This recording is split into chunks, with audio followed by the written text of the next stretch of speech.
मोह अंधा है, जहां कुछ भी नहीं है वहां सब कुछ दिखाई पड़ता है। मोह एक सपना है।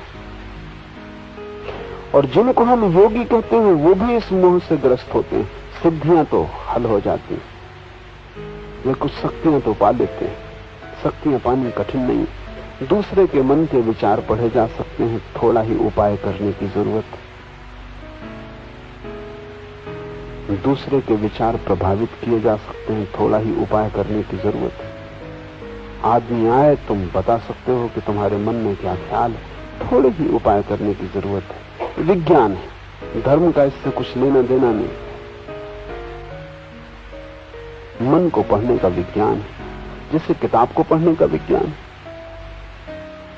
जो अपढ़ है वो तुम्हें किताब को पढ़ के देख के बहुत हैरान होता है, क्या चमत्कार हो रहा है, जहां कुछ भी नहीं दिखाई पड़ता उसे, काले धब्बे, वहां से तुम ऐसा आनंद ले रहे हो कविता का, उपनिषद का, वेद का, मंत्र मुग्ध हो रहे हो, अपढ़ देख के हैरान होता है।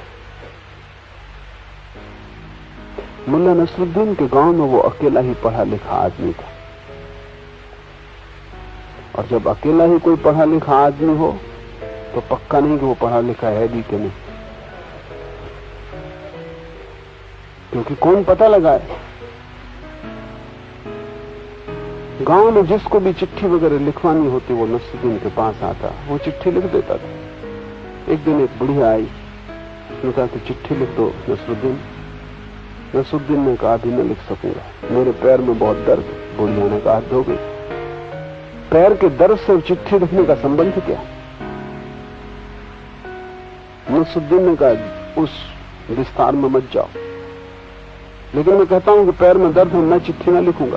बुढ़िया भी जिद्दी थी, उसने कहा मैं बिना जाने जाऊंगी नहीं, क्योंकि मैं बेपढ़ी लिखी हूं। लेकिन ये मैंने कभी सुना नहीं कि पैर के दर्द से चिट्ठी लिखने का क्या संबंध। नसरुद्दीन ने कहा तू नहीं मानती तो मैं बता दूं। फिर पढ़ने दूसरे गांव तक कौन जाएगा? वो मुझे को जाना पड़ता है, मेरी लिखी चिट्ठी मैं ही पढ़ सकता हूं।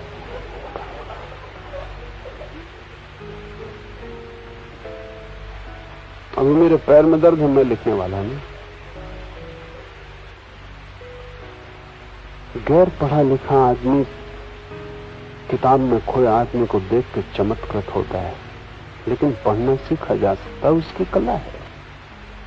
तुम्हारे मन में विचार चलते हैं, तुम देखते हो विचारों को, दूसरा भी उनको देख सकता है, उसकी कला है।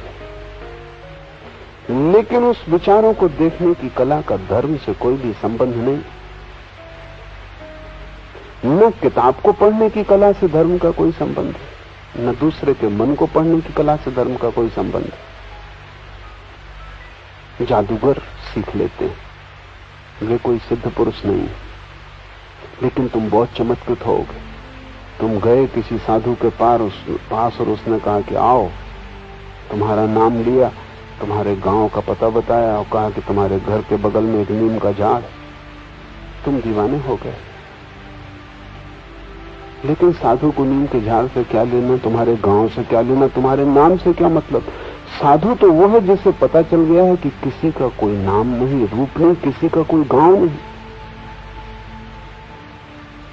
ये गांव, नाम, रूप सब संसार के हिस्से हैं। तुम संसारी हो, वो साधु भी तुम्हें प्रभावित कर रहा है, क्योंकि वो तुमसे गहरे संसार में, उसने और भी कला सीख ली, तुम्हारे बिना बताए वो बोलता है। वो तुम्हें प्रभावित करना चाहता है। ध्यान रखो, जब तक तुम दूसरे को प्रभावित करना चाहते हो तब तक तुम अहंकार से ग्रस्त हो। आत्मा किसी को प्रभावित करना नहीं चाहती। दूसरे को प्रभावित करने में सार भी क्या है? क्या अर्थ है? पानी पे बनाए हुए लकीरों जैसा है। क्या होगा? मुझे 10,000 लोग प्रभावित हों कि 10 करोड़ लोग प्रभावित हों, इससे होगा क्या? उनको प्रभावित करके मैं क्या पालूंगा?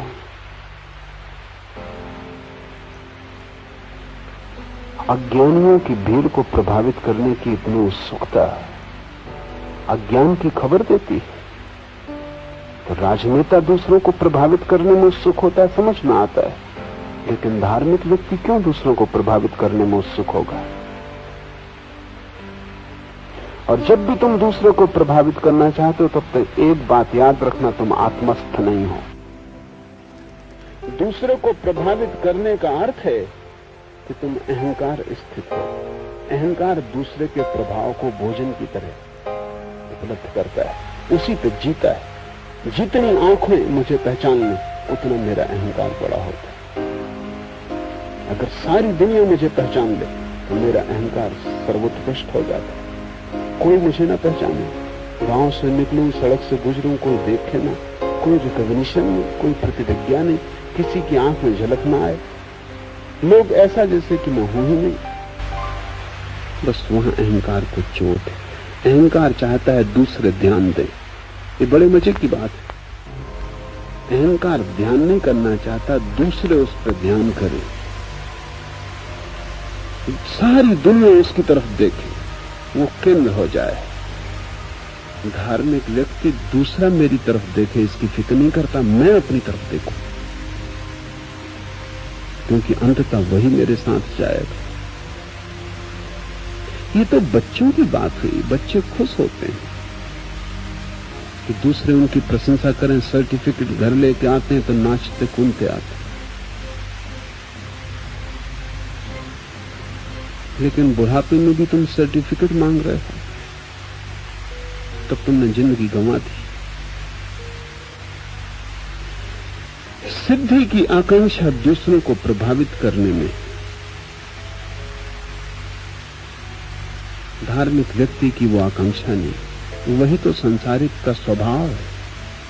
ये सूत्र कहता है, मोह आवरण से युक्त योगी को सिद्धियां तो फलित हो जाती, लेकिन आत्मज्ञान नहीं होता। वो कितना ही बड़ी सिद्धियों को पाले, उसके छूने से मुर्दा जिंदा हो जाए, उसके स्पर्श से बीमारियां खो जाएं, वो पानी को छू दे और औषधि हो जाए, लेकिन उससे आत्मज्ञान का कोई भी संबंध नहीं। सच तो स्थिति उल्टी है। जितना ही वो व्यक्ति सिद्धियों से भरता जाता है, उतना ही आत्मज्ञान से दूर होता जाता है। क्योंकि जैसे जैसे अहंकार भरता है, वैसे वैसे आत्मा खाली होती, और जैसे जैसे अहंकार खाली होता है, वैसे वैसे आत्मा भरती। तुम दोनों को साथ ही साथ न भर पाओगे। दूसरे को प्रभावित करने की आकांक्षा छोड़ दो, अन्यथा योग भी भ्रष्ट हो जाएगा। तब तुम योग भी साधोगे, वो भी राजनीति होगी, धर्म नहीं। और राजनीति एक जाल है। फिर इन के इन प्रकार आदमी दूसरे को प्रभावित करना चाहता है, फिर सीधे और गलत रास्ते से भी प्रभावित करना चाहता है। लेकिन प्रभावित तुम करना ही इसलिए चाहते हो, तुम दूसरे का शोषण करना चाहते हो। नेता, अनुयायी, पक्ष के विपक्ष के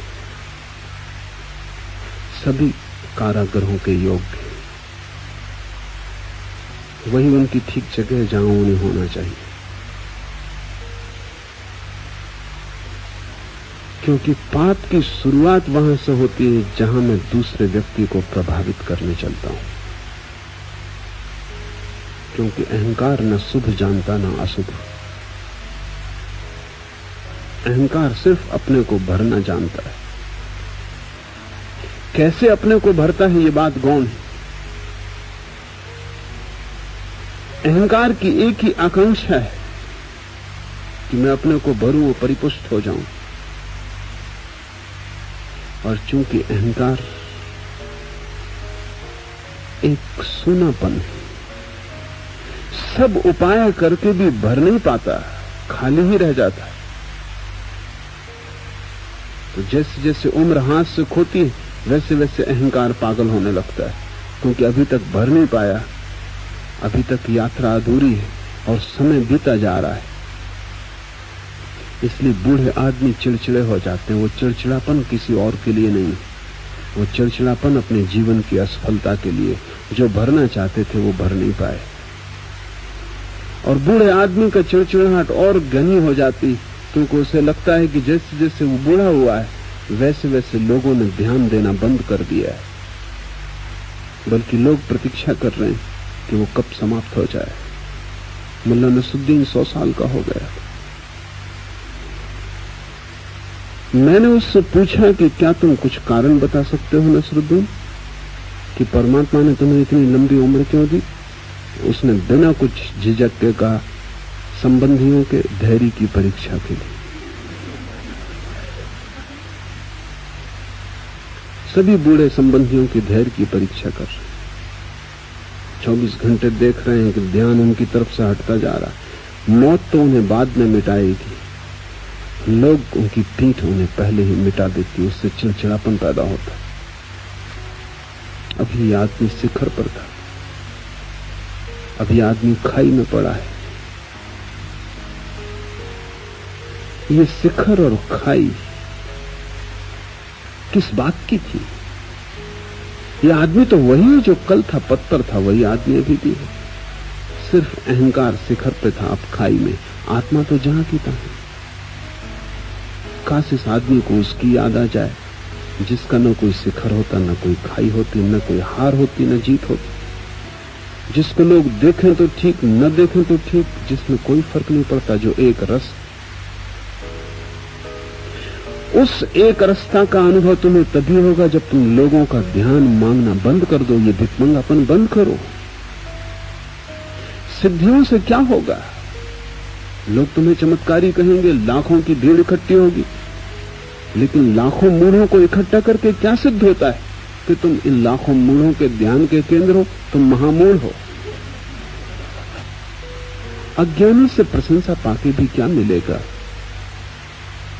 जिससे खुद ज्ञान नहीं मिल सका उसकी प्रशंसा मांग के तुम क्या करोगे? जो खुद भटक रहा है उसके तुम नेता हो जाओगे। उसके सम्मान का कितना मूल्य है?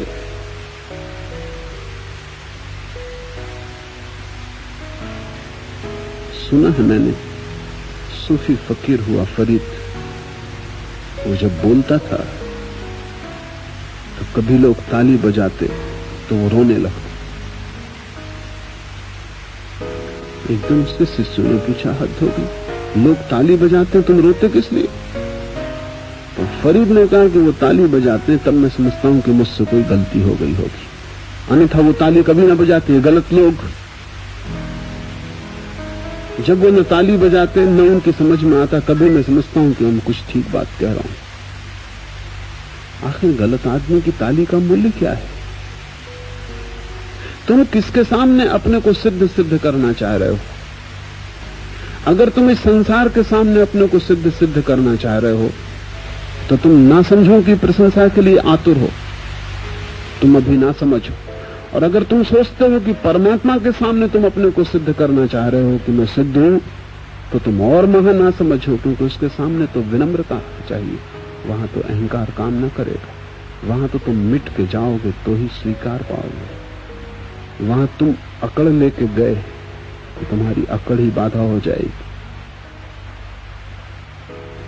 इसलिए तथाकथित सिद्ध परमात्मा तक नहीं पहुंच पाते, परम सिद्धियां उनकी हो जाती, लेकिन असली सिद्धि चूक जाती। वो असली सिद्धि है आत्मज्ञान। क्यों आत्मज्ञान चूक जाता है? क्योंकि सिद्धि भी दूसरे की तरफ देख रही है, अपनी तरफ नहीं। अगर कोई भी ना हो दुनिया में, तुम अकेले हो, तो तुम सिद्धियां चाहोगे? तुम चाहोगे कि पानी को छू औषधि हो जाए, मरीज को छू स्वस्थ हो जाए, मुर्दे को छू जिंदा हो जाए? कोई भी ना हो पृथ्वी पर, तुम अकेले हो, तो तुम ये सिद्धियां चाहोगे?